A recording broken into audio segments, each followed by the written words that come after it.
Radha Vallabh Shri Harivansh. Hare Krishna, Radhe Radhe to all the devotees. तो अभी 2:30 बजे हैं। भांडेर वन और वंशी भट्ट में हाजिरी लगानी हो गई। बांसुरी 2 बार मिल गई, 2 बांसुरी मिल गई।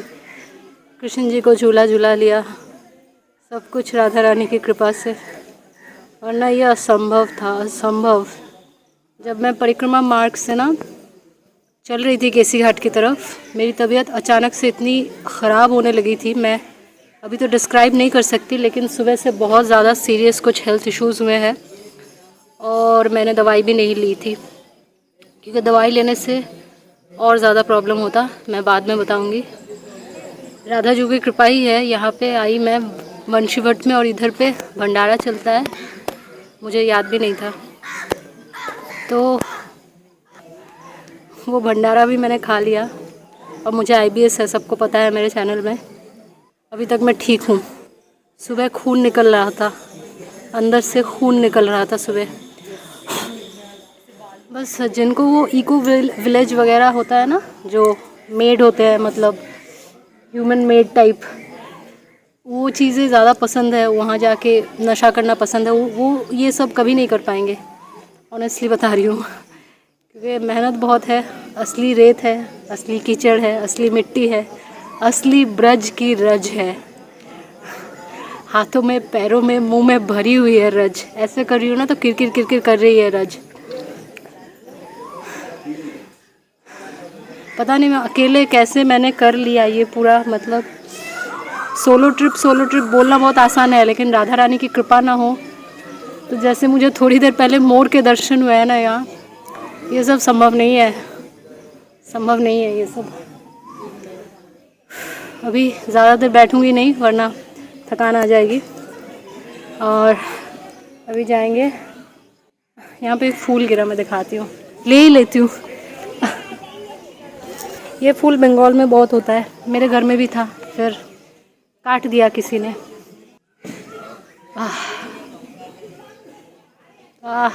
एकदम फ्रेश, बहुत बहुत सुंदर सुगंध। अभी वृंदावन लौटना पड़ेगा, थोड़ी देर रेस्ट लेना पड़ेगा। दवाई लूँगी कि नहीं पता नहीं, क्योंकि मैं बहुत कम खाना खा रही हूँ, क्योंकि अगर मैंने थोड़ा बहुत इधर उधर खा लिया तो खून और बहुत सारी प्रॉब्लम्स हो जाएंगी। एनीवे, अब चलते हैं वृंदावन की तरफ।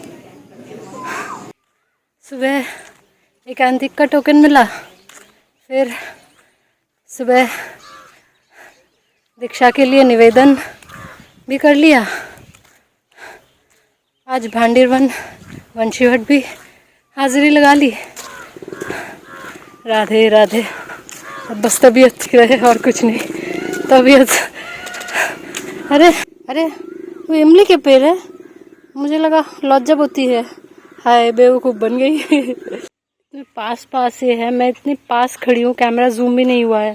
साथ में रास्ते की हालत ये हो जाती है, और बहुत ज़्यादा गाड़ियाँ आती है ना, उसकी वजह से रोड और भी ख़राब हो जाता है।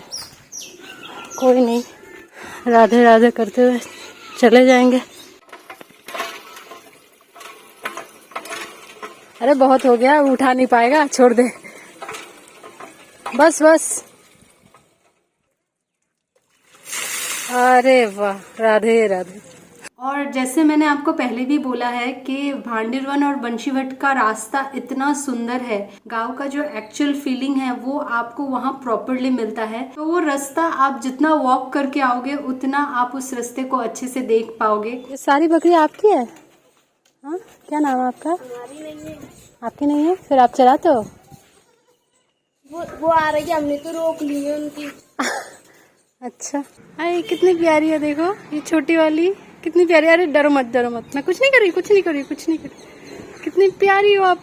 और जिस वक्त मैं भांडेर वन और वंशी भट्ट से लौट रही थी और मेन रास्ते पे आई, तब ना एक भी ऑटो या ई रिक्शा नहीं चल रहा था। तो I was literally getting worried कि मैं वृंदावन कैसे लौटूंगी, क्योंकि एक भी गाड़ी नहीं आ रही थी। अगर आपके पास खुद का ट्रांसपोर्ट ना हो तो थोड़ा सोच समझ कर आए, क्योंकि ये सिचुएशन रहती है, गाड़ियाँ होती ही नहीं है। तो बहुत देर बाद आपको एक एक रिक्शा, ऑटो ये सब मिलेंगे, वो भी बहुत ज़्यादा बार्गेनिंग करेंगे उल्टे सीधे तरीके से। आपको भी वैसे ही उनको मतलब बार्गेन करना पड़ेगा कि नहीं 10-20 रुपए में चलो। तो इन चीज़ों का आपको खास ध्यान रखना है अगर आप भांडेर वन और वंशीवट जा रहे हो कि गाड़ियाँ बहुत ज़्यादा इरेगुलर है। और जैसा मैंने आपको भांडेर वन जाते वक्त बताया था कि एक ब्रिजवासी बाबा मिले थे जो अपने पोते के लिए मेरा रिश्ता देख रहे थे, और लौटते वक्त मुझे एक दूसरे ब्रिजवासी बाबा मिले जो अपने भाई के बेटे के लिए शायद मेरा रिश्ता देख रहे थे। मुझे एग्जैक्टली तो वो रिलेशन अभी याद नहीं है, लेकिन ये लड़का भी डिस्पेंसरी में काम करता है या कुछ था।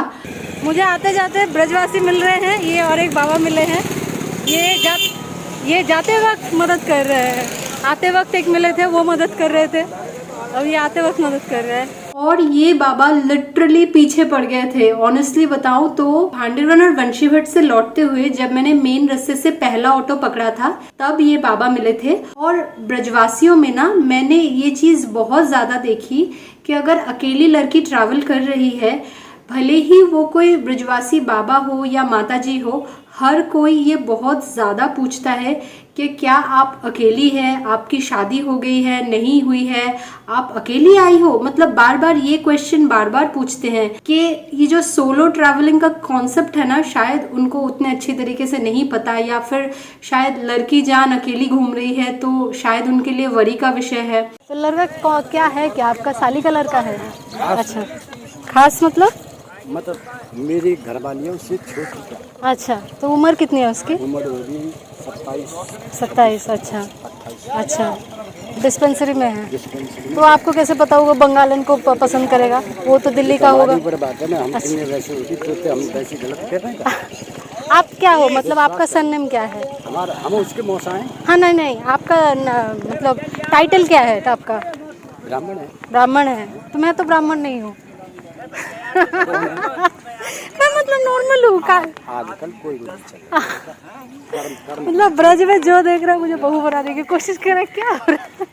और इन बाबा ने भी ना मुझसे ये सब पूछना शुरू कर दिया कि मैंने कितने तक पढ़ाई की है, मेरा घर कहाँ पे है, घर में कौन कौन है, क्या मेरी शादी हो गई है, और ग्रेजुअली बात वही रिश्ते पे आ गई। जॉब भी करते हैं, दिल्ली में कर लेंगे जॉब, वही। तो मैं ना उन्हें जितना ये समझाने की कोशिश कर रही हूँ कि बाबा मुझे भक्ति करनी है, शादी वादी के बारे में मैं नहीं सोच रही हूँ, वो उतना ही ज़्यादा मुझसे पूछे जा रहे हैं और बोल रहे हैं कि मुझे अपना नंबर दे दो, ये वो। English understand? हाँ, इंग्लिश। हाँ, इंग्लिश तो बोलना ही पड़ता है ऑफिस के लिए। तो बाबा, अगर आप ये वीडियो देख रहे हो, मैंने आपको गलत नंबर दिया था। आई एम सो सॉरी, लेकिन आप समझ ही सकते हो कि अकेली लड़की ऐसे घूम रही है, अचानक से कोई ब्रजवासी बाबा उसको दिल्ली के लड़के का रिश्ता पूछ रहे हैं, तो I am a solo traveller, ऐसे ही किसी को मैं कैसे नंबर दे दूँ? तो वो बहुत ज़्यादा जिद कर रहे थे, तो इसके वजह से मैंने उनको गलत नंबर दिया था। I am so sorry. और सबसे ज़्यादा मज़े की बात, मैंने उनको गलत नंबर तो दिया, वो ना मेरे ही सामने वो नंबर डायल करने लगे, और मेरी तब हार्ट बीट ना थोड़ी बहुत बढ़ गई थी कि अरे बाप रे, ये नंबर तो कहीं और चला जाएगा, मेरे फ़ोन में तो रिंग नहीं होगा। राधा जी की कृपा से मेरे फ़ोन में नेटवर्क ही नहीं था, और ना उनके फ़ोन में ठीक से नेटवर्क आ रहा था, तो नंबर बार बार लग रहा है और बोल रहा है कि ये नंबर आउट ऑफ नेटवर्क है, आउट ऑफ नेटवर्क है। तो मैंने उनको दिखाया कि देखो बाबा, मेरे फ़ोन में टावर ही नहीं है, तो इसकी वजह से नंबर नहीं लग रहा है। उस समय मैं केसी घाट पे थी, जब मैं वृंदावन के थोड़ा और उस साइड चली जाऊंगी तब शायद मेरे फ़ोन में नेटवर्क आ जाएगा और शायद ये नंबर कनेक्ट हो जाएगा। लिया है अभी, तो मेरे लिए दिल्ली वाला रिश्ता पक्का है, ठीक है? दिल्ली वाला रिश्ता अब मेरे को ही आएगा, डिस्पेंसरी वाला। ठीक है, अभी मैं चलती हूँ, हाँ देर हो रहा है, आती हूँ। राधे राधे। मेरे फ़ोन में ही प्रॉब्लम है, मैं बोल रही हूँ।